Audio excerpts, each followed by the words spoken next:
नमस्कार साथियों, आज अपन सर्कुलेटरी सिस्टम में अपन ने 2 टॉपिक कवर कर ली थी और आज तीसरा टॉपिक है जिसका नाम है डब्ल्यूबीसी। सर्कुलेटरी सिस्टम में डब्ल्यूबीसी अपन पढ़ेंगे, लेकिन डब्ल्यूबीसी किस तरह से कार्य करती है, डब्ल्यूबीसी कितने क्वांटिटी में होती है और उसका शेप क्या होता है, ये क्या कार्य करती है, इनकी सभी महत्वपूर्ण भूमिका अपन इस टॉपिक में पढ़ेंगे। तो आप मेरे साथ जुड़ जाइएगा और पढ़ने का आनंद लेते। चलिए, डब्ल्यूबीसी, आरबीसी को अपने पढ़ लिया था, लेकिन डब्ल्यूबीसी को अपन पढ़ते हैं। डब्ल्यूबीसी जिसको कहते हैं white blood cell, white blood cell, white blood cell, श्वेत या सफ़ेद रक्त कोशिका, सफ़ेद रक्त कोशिका, या इसको एक और नाम दिया जाता है, उससे भी इसको कहा जाता है, इसको ल्यूकोसाइट के नाम से भी जाना जाता है। ल्यूको का मतलब होता है वाइट, सफ़ेद, और साइट का मतलब होता है सेल, तो इसको ल्यूकोसाइट के नाम से भी जाना जाता है। ये मानव में, ह्यूमन में इसकी क्वांटिटी क्या होती है? ह्यूमन में ये 8 से 10,000 प्रति 100 ml एसबी रक्त में, यदि 100 ml एसबी रक्त लेंगे तो उसमें से 8 से 10,000 क्या हो गई? डब्ल्यूबीसी हो गई। ठीक है, तो ये इस प्रकार से इसकी क्वांटिटी होती है। अब जब आरबीसी का और डब्ल्यूबीसी का जब रेटियो निकाले, जब रेटियो निकाला जाता है, अनुपात निकाला जाता है, तो आरबीसी और डब्ल्यूबीसी अनुपात में होती है। जब ये आरबीसी 600 होगी तो अनुपात में 1 डब्ल्यूबीसी होगी। आप मान सकते हो कि सब 600 आरबीसी के कण होंगे तब डब्ल्यूबीसी का 1 कण होगा। तो इतनी रेटियो बहुत कम डब्ल्यूबीसी के, क्योंकि 8 से 10,000 है, वो थी मिलियंस में। 1 मिलियन बराबर 10 लाख होता है, तो वो थी 5 लगभग सब मिलियन के समथिंग थी। तो ये इतना रेटियो में फ़र्क है, तो आप देख सकते हैं कि कितना सारा रेटियो में फ़र्क होता है। और अब आगे बढ़ते हैं, आगे बढ़ने पर बात करते हैं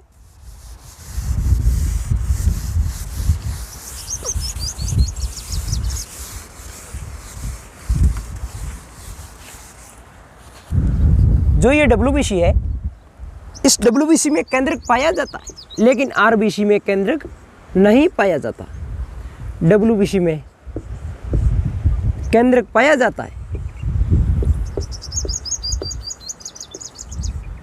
केंद्रक पाया जाता है, लेकिन आरबीसी में केंद्रक नहीं पाया जाता। आरबीसी केंद्रकहीन कोशिका थी, लेकिन इसमें जो ब्रेन है वो मस्तिष्क पाया जाता है। ठीक है, और दूसरा पॉइंट है, जो दूसरा पॉइंट है वो है कि डब्ल्यूबीसी है वो रक्त की सबसे बड़ी कोशिका है। रक्त की जो सबसे लार्जेस्ट, सबसे बड़ी कोशिका है, सबसे बड़ी कोशिका है आकार में, क्वांटिटी में नहीं, आकार में।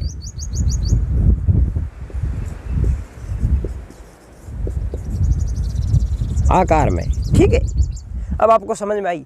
लेकिन मैं आपको बात बता दूं कि डब्ल्यूबीसी है, इसका फॉर्मेशन कहाँ होता है? डब्ल्यूबीसी वाइट ब्लड सेल, इसका फॉर्मेशन, इसका निर्माण होता है अस्थि मज्जा में, बोन मैरो में। इसका भी निर्माण बोन मैरो में ही होता है। इसको हिंदी में अस्थि मज्जा के नाम से जाना जाता है। मैंने पहले डायग्राम भी वो बना चुका हूँ मैं।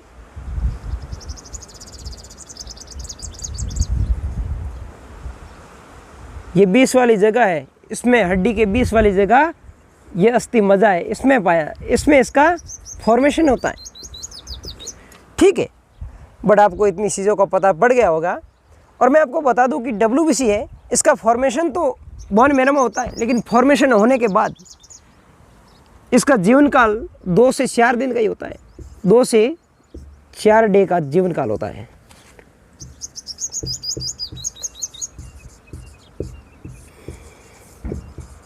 ये बेचारी 2 से 4 दिन तक जी पाती है और फिर इनकी मृत्यु हो जाती है, और मृत्यु होने पर वापस ये ब्लड में ही घुल मिल जाती है।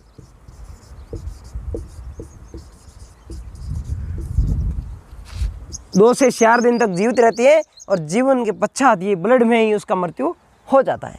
तो इसका कब्रिस्तान भी ब्लड हो गया, ग्रेवयार्ड इसका ब्लड हो गया, और इसका पुनः जो रीजनरेशन है वो भी ब्लड से ही होता है। मतलब फॉर्मेशन तो यहाँ बनेगी तो यहाँ, लेकिन जब ब्लड में इसकी मृत्यु हो जाएगी तो सेल डिवीजन के द्वारा इसका ब्लड में वापस रीजनरेशन, वापस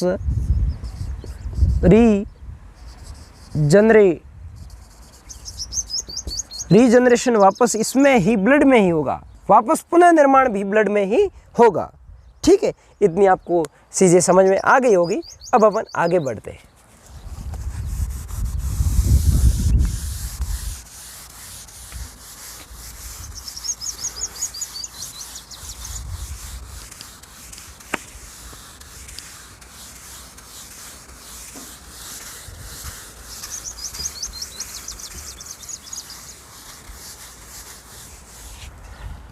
आगे बढ़ते हैं। आगे बढ़ने पर बात करते हैं कि WBC का आकार कैसा होता है।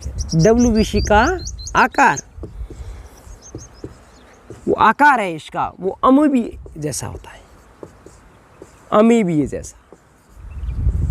अमीबा आपने देखा नहीं है, जो उसका आकार होता है, आकार उसका कुछ होता भी नहीं है, जैसा रूप चाहे वैसा निरूपित कर लेता है। अमीबी आकार मतलब अनिश्चित आकार। तो इसका अनिश्चित आकार होता है। अनिश्चित आकार अमीबा जैसा होता है। कारण अमीबा का अनिश्चित आकार इसलिए होता है क्योंकि अमीबा एक कोशिकीय जीव है। अमीबा एक कोशिकीय जीव है। WBC का आकार अमीबा जैसा होता है। अमीबा एक कोशिकीय जीव, अस्थिरता आकार क्यों होता है? क्योंकि एक कोशिका है। एक कोशिका है, इसका मतलब अंग इसमें उत्तक है नहीं, उत्तक भी नहीं है तो अंग भी नहीं है, अंग नहीं है तो अंग तंत्र भी नहीं है। जब अंग तंत्र भी नहीं है तो बॉडी भी नहीं।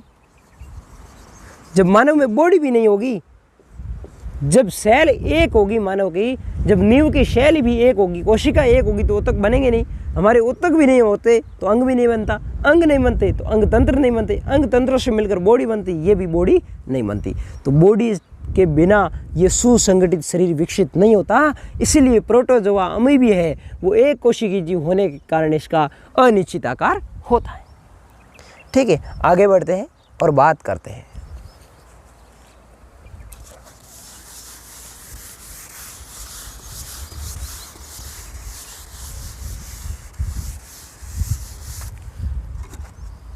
WBC हमारे शरीर में बहुत कम रेटियो में होती, बट यदि WBC को बांटा जाए तो WBC बहुत अच्छा कार्य करती है हमारे शरीर के लिए। क्या कार्य करती है, पहले उसकी बात कर देते हैं। शरीर के लिए कार्य करती है, ये हमारे शरीर की प्रतिरक्षा तंत्र को मजबूत करती है। प्रतिरक्षा तंत्र को मजबूत करती है।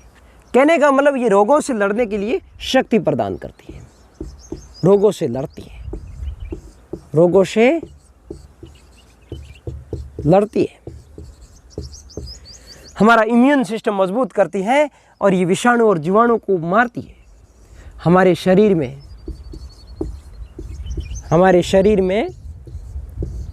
विषाणु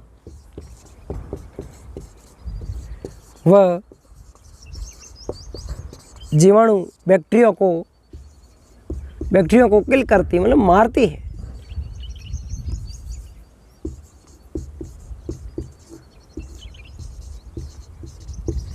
मारती है। ठीक है, तो हमारे शरीर की ये आर्मी की तरह कार्य करती है। जैसे हमारे देश की आर्मी हमारी रक्षा करती है, इसी तरह हमारी ये WBC है वो हमारे शरीर से विषाणु और वायरस और जीवाणु से हमारी रक्षा करती है। तो हमारे शरीर की सैनिक कोशिकाएं, इसके उपनाम है हमारे शरीर की सैनिक कोशिका। सैनिक शेल है, ठीक है। दूसरी है प्रतिरक्षा कोशिका, प्रतिरक्षा कोशिका। तीसरी है, इसका नाम है बॉडीगार्ड,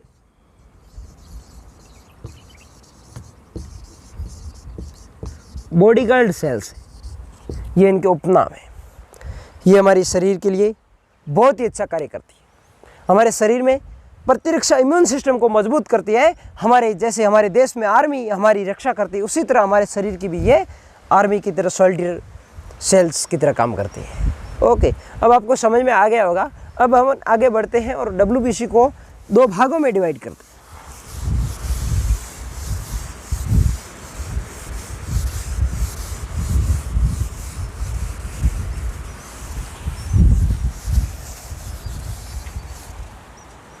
जो हमारे शरीर में WBC है, ये WBC दो भागों में डिवाइडेड होती है।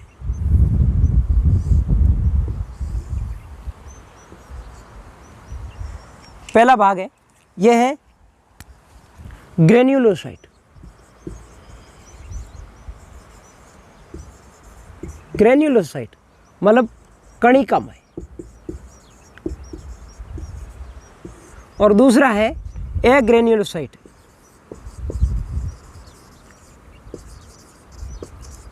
अकणिकामय।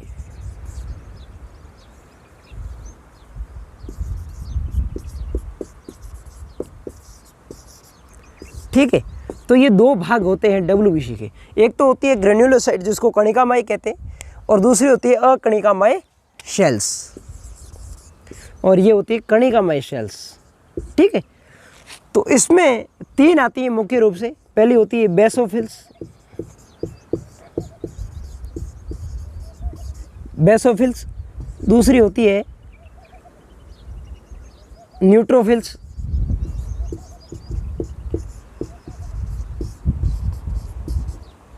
तीसरी होती है इयोसिनोफिल्स,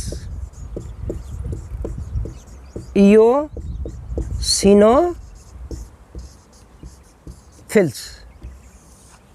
ठीक है, और इसमें दो होती है मुख्य रूप से, मोनोसाइट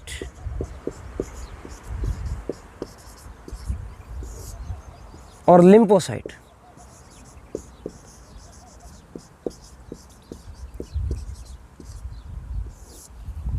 ठीक है, अब बेसोफिल्स है, ये सबसे छोटी होती है।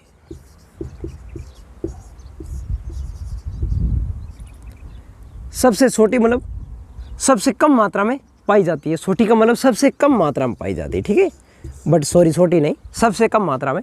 ये सबसे ज़्यादा मात्रा में पाई जाती है, ज़्यादा मात्रा में 70%, 5%। ठीक है, और ये है, इसका तो कोई है नहीं, ये मतलब इयोसिनोफिल्स है, ये सबसे कम है और ये सबसे ज़्यादा है। और मोनोसाइट है, ये है सबसे बड़ी आकार में, सबसे बड़ी, और यह है सबसे छोटी आकार में। सबसे छोटी मतलब ये लसीकाणु है, जिसको लिम्फोसाइट या जिसको लसीकाणु के नाम से भी जाना जाता है। तो आपने देख लिया कि WBC ग्रेन्युलोसाइट कणिकामय सेल्स और अग्रेन्युलोसाइट अकणिकामय सेल्स। बेसोफिल्स इसमें सबसे कम 5% होती है, न्यूट्रोफिल्स 70%, सबसे ज़्यादा WBC न्यूट्रोफिल्स होती है, और इयोसिनोफिल्स ये तीन मुख्य रूप से कणिकामय में आती हैं। और अग्रेन्युलोसाइट अकणिकामय में दो सेल्स आती है, मोनोसाइट और लिम्फोसाइट। ये सबसे बड़ी आकार में होती है और ये सबसे छोटी आकार में होती है। जी, आपको ये समझ में आ गया होगा कि डायग्राम मैंने कैसा बनाया है।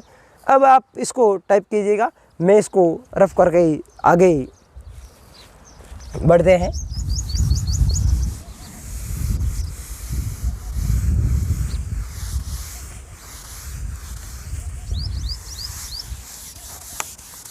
अब अपन WBC में जो ग्रेन्युलोसाइट कणिकामय सेल्स है उसका विस्तृत अध्ययन 1 का विस्तृत अध्ययन करेंगे। ठीक है, तो अब अपन पहली थी बेसोफिल्स। बेसोफिल्स जो कणिकामय थी, ग्रेन्युलोसाइट थी, उसका अपन अध्ययन करते हैं। तो बेसोफिल्स ये सबसे कम, सबसे छोटी नहीं होती है, सबसे कम मात्रा में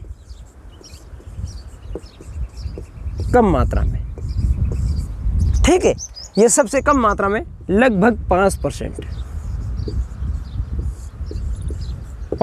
कहते हैं, और एनसीईआरटी में कहीं तो 2.5% भी लिखी हुई है। ठीक है, इसका कोई फिक्सिंग, ये कोई नहीं पूछ रहा है कि ये 5% है या 2.5% है। आपको ध्यान रखना है कि सबसे कम मात्रा में पाई जाती है बेसोफिल्स है। अब बेसोफिल्स के जो इम्पोर्टेंट कार्य है, इम्पोर्टेंट कार्य है, इनके मैं आपको बात बता देता हूँ। जो बेसोफिल्स है, बेसोफिल्स जब आपने शीतला माता देखी हो, शीतला माता रोग होने से बेसोफिल्स की संख्या कम हो जाती है। शीतला माता के रोग होने से बेसोफिल्स की संख्या कम हो जाती है। और जब एलर्जी, हिस्टामिन एलर्जी कारक है, हिस्टामिन, जब हिस्टामिन हमारे शरीर में एलर्जी उत्पन्न करता है तो बेसोफिल्स उनको डीएक्टिवेट करने का कार्य करता है। और जो हिपेरिन पदार्थ है, शरीर के अंदर ही रक्त न जम जाए, वो इसका सिक्रेशन भी बेसोफिल्स के द्वारा किया जाता है। ये इम्पोर्टेंट काम इन बेसोफिल्स के हैं। बेसोफिल्स का प्रमुख काम है कि ये हिपेरिन का स्त्रावण, हिपेरिन का स्त्रावण करना का मतलब है कि रक्त हमारे शरीर के अंदर न जम जाए। शरीर के अंदर यदि रक्त का ट्यूमर बन जाएगा तो रक्त शरीर के अंदर ही या सिराओं और धमनियों में ही जम जाएगा, तो हमारे शरीर में ब्लड सर्कुलेशन होगा नहीं। ब्लड सर्कुलेशन नहीं होगा तो ऑक्सीजन वो कोशिका के ग्लूकोज तक पहुंच नहीं पाएगी, वहाँ ऑक्सीडेशन ग्लूकोज का होगा नहीं, तो हमारे को एटीपी मिलेगी नहीं, तो कार्य करने की क्षमता भी नहीं होगी। तो हिपेरिन का स्त्रावण करता है ताकि शरीर के अंदर रक्त का क्लोटिंग नहीं हो। बाहर आते ही, जब हमारे शरीर में बाहर आती क्लोटिंग होती है, ब्लड का स्त्रावण रुक जाता है। वो क्या होता है कि जब वायु के संपर्क में हिपेरिन आता है तो हिपेरिन पदार्थ डीएक्टिवेट हो जाता है। इसी कारण बेसोफिल्स इसका सिक्रेशन करता है। और दूसरा है हिस्टामिन।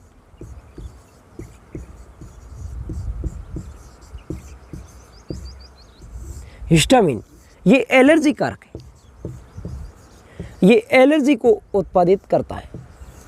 एलर्जी इन्हीं की वजह से होती है, एलर्जी घटक है, और इसको भी ये डीएक्टिवेट करने का कार्य करता है। जब भी अपन एलर्जी होती है, एलर्जी की वजह से अपन डॉक्टर के पास जाते हैं तो डॉक्टर साहब बेसोफिल्स की डोज देता है, और बेसोफिल्स की डोज देके ये हिस्टामिन को डीएक्टिवेट करने का कार्य करता है। इन्हीं की वजह से ये कार्य होता है।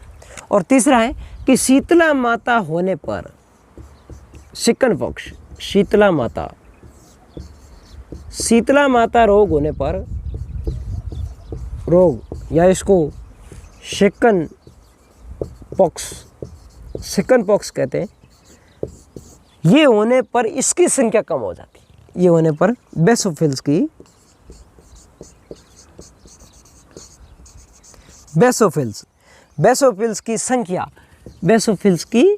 संख्या कम हो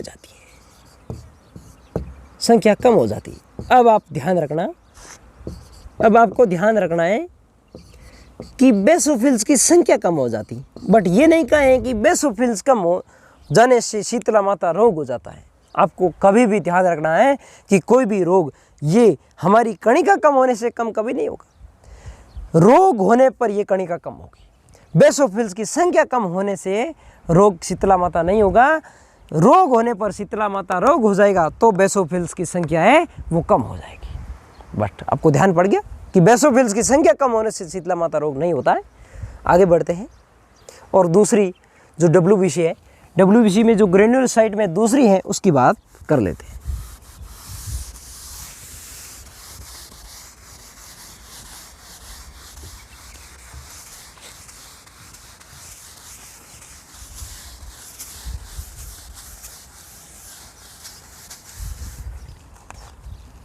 दूसरी है न्यूट्रोफिल्स।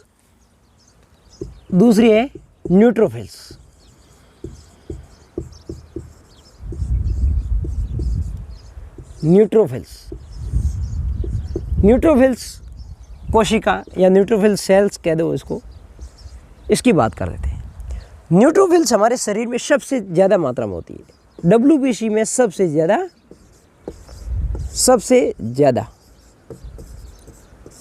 लगभग 70% मात्रा, कुल डब्ल्यूबीसी की 70% मात्रा न्यूट्रोफिल्स का मरीज करती है। समझ में आ गया? न्यूट्रोफिल्स है, ये न्यूट्रोफिल्स भी जीवाणु और विषाणु के संक्रमण में इनकी भी संख्या कम हो जाती है और ये भी रोगों से लड़ने की क्षमता प्रदान करती है। जीवाणु और विषाणु, जीवाणु व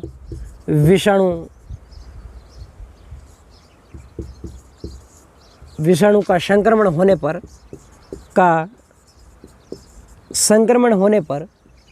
होने पर इनकी संख्या कम हो जाती है, इनकी संख्या है वो कम हो जाती है।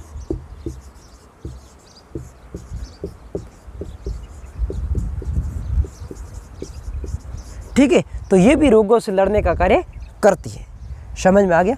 अब आगे बढ़ते हैं और तीसरा जिसका नाम है इयोसिनोफिल्स। इयोसिनोफिल्स भी यही न्यूट्रोफिल्स के सेम ही कार्य करती हैं, ये भी रोगों से लड़ने का कार्य करती है।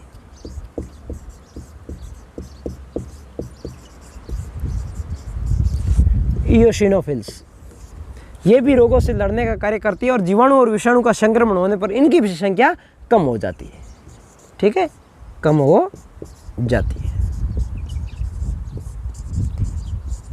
कहने का मतलब ये रोगों से लड़ने की क्षमता प्रदान करती है, इम्यून सिस्टम को मजबूत करती है। ठीक है, अब अपने कणिकामय ग्रेन्युलोसाइट को पढ़ लिया है, अब अपन पढ़ेंगे अकणिकामय, जिसको कहते हैं एग्रेन्युलोसाइट कोशिकाएं। उसमें दो होती है प्रमुख रूप से, मोनोसाइट और लिम्फोसाइट। पहली बात करते हैं मोनोसाइट की। मोनोसाइट जिसकी आकार घोड़े के नाल की जैसी होती है और इसको गुरु सेल्स के नाम, गुरु कोशिका के नाम से भी जाना जाता है। अकणिकामय,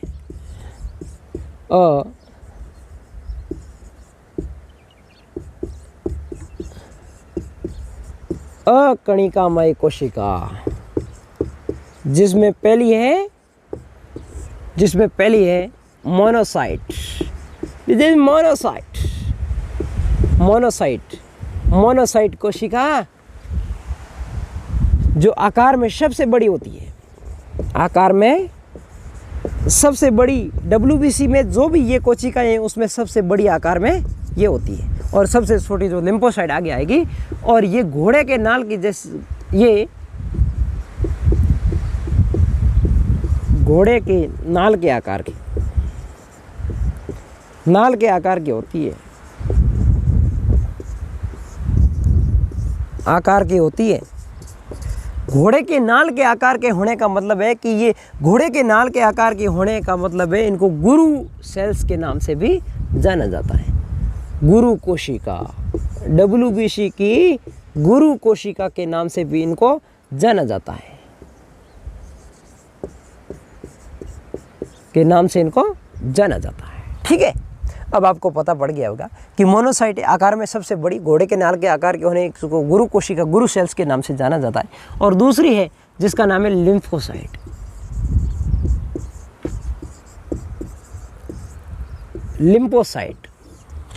लिम्फोसाइट मतलब जिसको लसीकाणु भी कहते हैं, जिसको लसीकाणु भी कहा जाता है। ये हमारे शरीर में शिराओं और धमनियों को जोड़ने का कार्य करती है और ये सबसे छोटे आकार की भी होती है।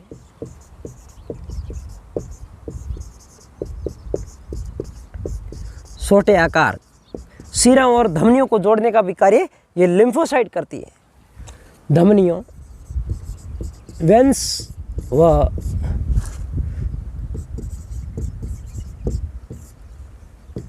ड्यूट्रियम वेन्स को जोड़ने का कार्य करती है, जोड़ने का कार्य करती है। समझ में आ गया आपको? अब आपने ग्रेन्युलोसाइट, एग्रेन्युलोसाइट दोनों को पढ़ लिया है।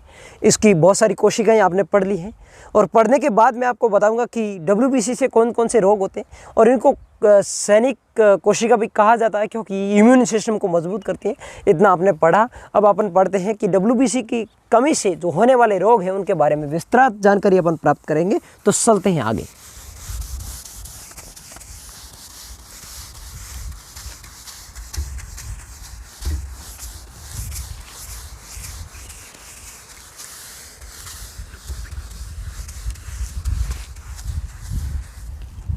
WBC की कमी से होने वाले रोग। WBC की कमी से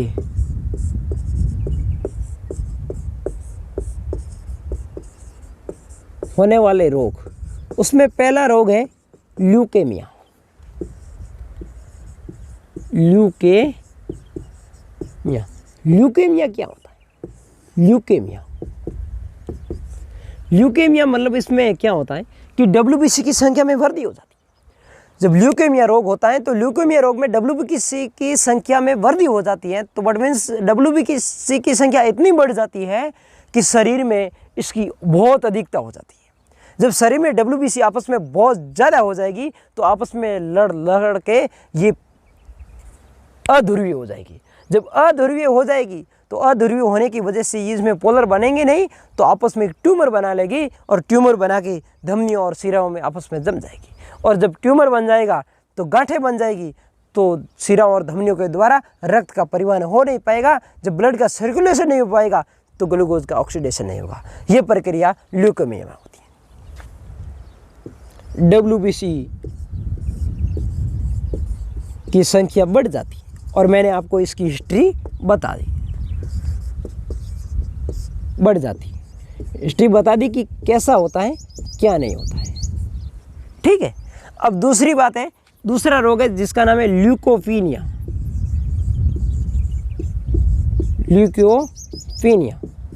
ल्यूकोपीनिया में क्या होता है, WBC की संख्या घट जाती है। WBC की संख्या घट जाती है जिससे इम्यून सिस्टम कमजोर होता जाता है। संख्या घट जाती है और जिससे इम्यून सिस्टम क्या है, कमज़ोर हो जाता है। इम्यून सिस्टम कमज़ोर, वीक। ठीक है। तो आप ध्यान रख सकते हैं कि ल्यूकोपीनिया में WBC की संख्या घट जाती है और इम्यून सिस्टम वीक हो जाता है। आगे बढ़ते हैं। आगे बढ़ के बात करते हैं कि जो WBC है, ये WBC, RBC और जो प्लेटलेट्स है आगे अपन पढ़ेंगे उसको। उनका मैं आपको रेटियो बता देता हूँ कि क्या सिस्टम होता है, क्या सिस्टम नहीं होता है। जो आकार में है, आकार में बड़ी, आकार में बड़ी है। ठीक है, आकार में बड़ी है, सबसे बड़ी है WBC, उसके बाद है प्लेटलेट्स, उसके बाद है RBC। तो RBC आकार में सबसे छोटी है और उस सबसे बड़ी WBC है। और यदि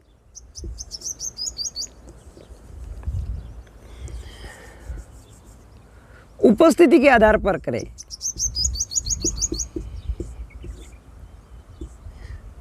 उपस्थिति में करें तो है कि ये सबसे ज़्यादा होती है RBC, उसके बाद प्लेटलेट्स होती है और उसके बाद WBC होती है।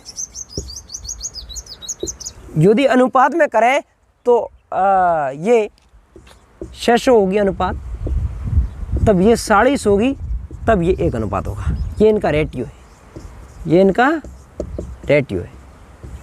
अनुपात होगा 600 अनुपात 40 अनुपात 1, मतलब 600 जब RBC होगी तो 40 उसमें प्लेटलेट्स होगी और WBC 1 ही होगी। आप देख सकते हो RBC कितनी बड़ी। तो उपस्थिति में तो उनकी प्रदर्शितता में RBC सबसे अधिक होती है और आकार में तो WBC बड़ी होती है, प्लेटलेट्स उससे कम होती है और उस सबसे कम RBC होती है। अब आगे बढ़ते, एक इम्पोर्टेंट पॉइंट है उसको पढ़ लेते हैं। इम्पोर्टेंट पॉइंट है जिसका नाम है acquired immunodeficiency syndrome, SIV virus. अब नोट लगा के एक चीज़ को पॉइंट कर लेते हैं कि एक और रोग है जिसका नाम है SIV virus. SIV AIDS, human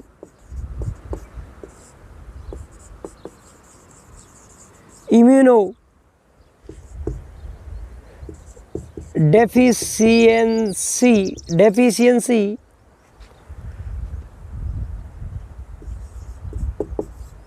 syndrome. ठीक है, तो ये होता क्या है, human immuno deficiency syndrome HIV AIDS, जब ये HIV वायरस हो जाता है तो एड्स हो जाता है, तब इसमें क्या है, WBC की संख्या घट जाती है, WBC की संख्या घट जाती है।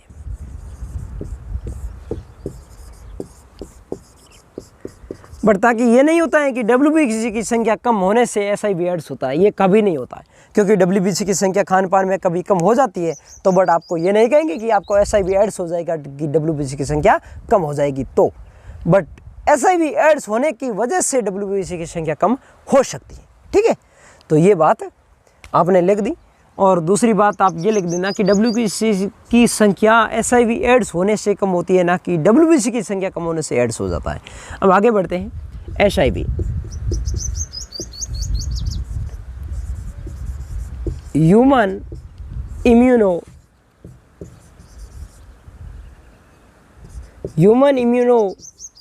Deficiency virus, human immunodeficiency virus इसकी फुल फॉर्म है, और एड्स है इसकी फुल फॉर्म है एक्वायर्ड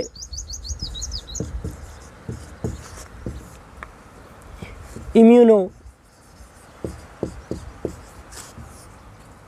डेफिशिएंसी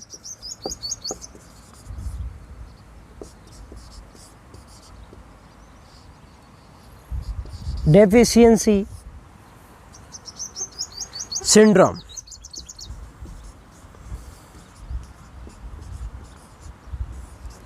ठीक है, तो इनकी ये फुल फॉर्म होती है। आगे बढ़ते हैं और इनके जो संक्रमण है वो किस प्रकार से होता है, क्या इसमें सिस्टम है, वो पढ़ लेते हैं।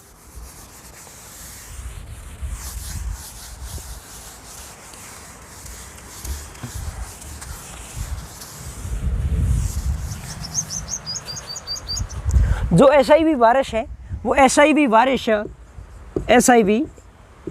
जो एड्स है वो एक रेट्रो फैमिली का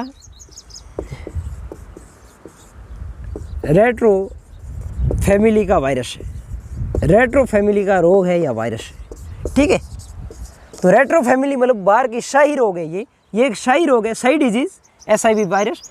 लेकिन ये जब USA में आया था, USA में ये 1981 में आया था, और हमारे जब इंडिया में आया था तो इंडिया में 1986 में आया था, और ये केरला में आया था। सबसे पहले केरला के लोगों में पनपा था, क्योंकि केरला के लोग हैं वो तटीय क्षेत्रों के पास रहते हैं, वहाँ लोगों का आवागमन बाहर के देशों से ज़्यादा होता है। तो USA में इस टाइम था तो केरला में इस टाइम पहुँच गया। तो जैसे कोरोना वायरस था वो भी केरला से ही पहुंचा था, क्योंकि केरला में ज़्यादातर लोग बाहर से आते जाते रहते हैं, और वो इलाका है जो टूरिस्ट इलाका है, इसलिए बाहर से आवागमन उस क्षेत्र से भी होता है, इसलिए ऐसा सिस्टम होता है। ठीक है, तो अब अपन बात कर लेते हैं कि आगे जब ये इसका रोग है वो होता कैसे, ये वायरस कैसे फैलता है। ये या तो माँ से बच्चे में फैल सकता है, माँ से बच्चे में कंडीशन, ये माँ से बच्चे में, या संक्रमित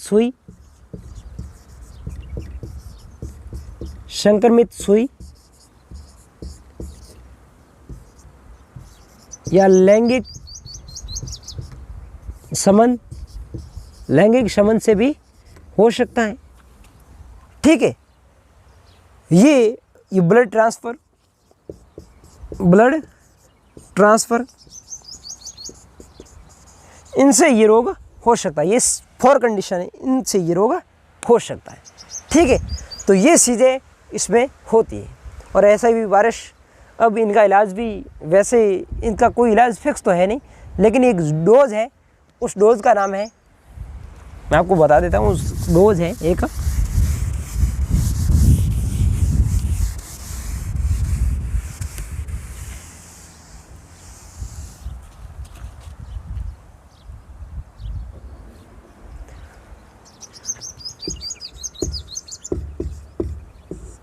और इसके लक्षण में है भारी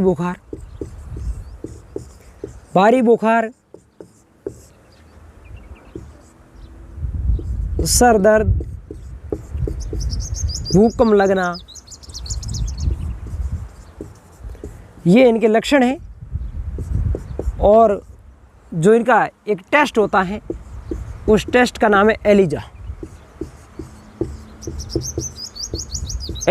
टेस्ट है। कौन सा टेस्ट है? एलिजा टेस्ट है, ठीक है, एलिजा टेस्ट है। और इनकी एक डोज भी आती है, इनको एक ड्रग्स पिलाई जाती है, एक इनको पिलाई जाती है। उस ड्रग्स का नाम है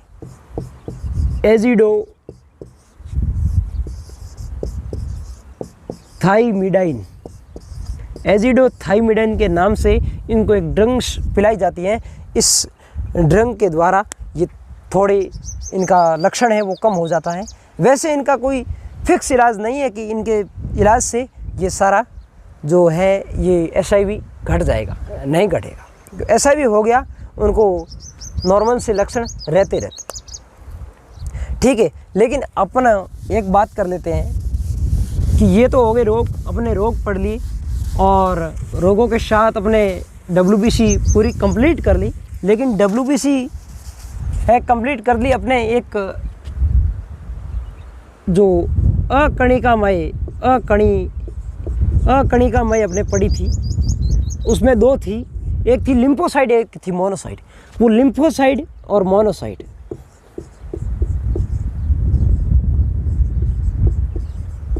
मोनोसाइट प्लस लिम्फोसाइट, ये क्या मेमोरी सेल का निर्माण करते हैं, मेमोरी सेल का निर्माण करते हैं।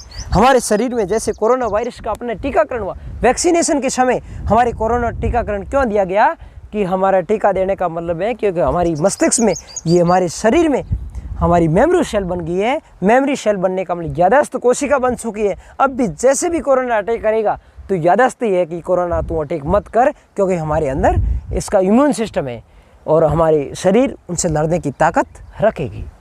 यही सिस्टम होता है। तो मोनोसाइट और लिम्फोसाइट हमारे शरीर में रोगों से लड़ने के लिए, जैसे भी कोई वायरस अटैक करता है उसका पहले से टीकाकरण किया होता है तो उसको मेमोरी सेल बना के ये रखती है।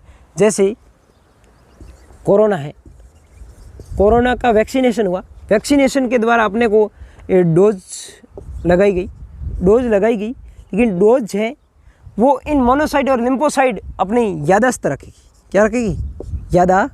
याददाश्त रखेगी और मेमोरी सेल बना लेगी। ये मेमोरी सेल बना के रखेगी, मेमोरी सेल अपने पास रखेगी कि कोरोना वायरस जब भी अपने ऊपर अटैक करेगा तब ये वैक्सीनेशन जो कोरोना की हुई है उसमें ये लिम्फोसाइट और मोनोसाइट दोनों हैवी हो जाएगी और उनको भगाने की कोशिश करेगी, मारने की कोशिश करेगी, इम्यून सिस्टम डेवलप करने की कोशिश करेगी। तो आज आपने इतनी क्लास देखी, एंजॉयशिप पढ़ी, इसके लिए बहुत बहुत शुक्रिया। आगे अपन कल प्लेटलेट्स को पढ़ेंगे।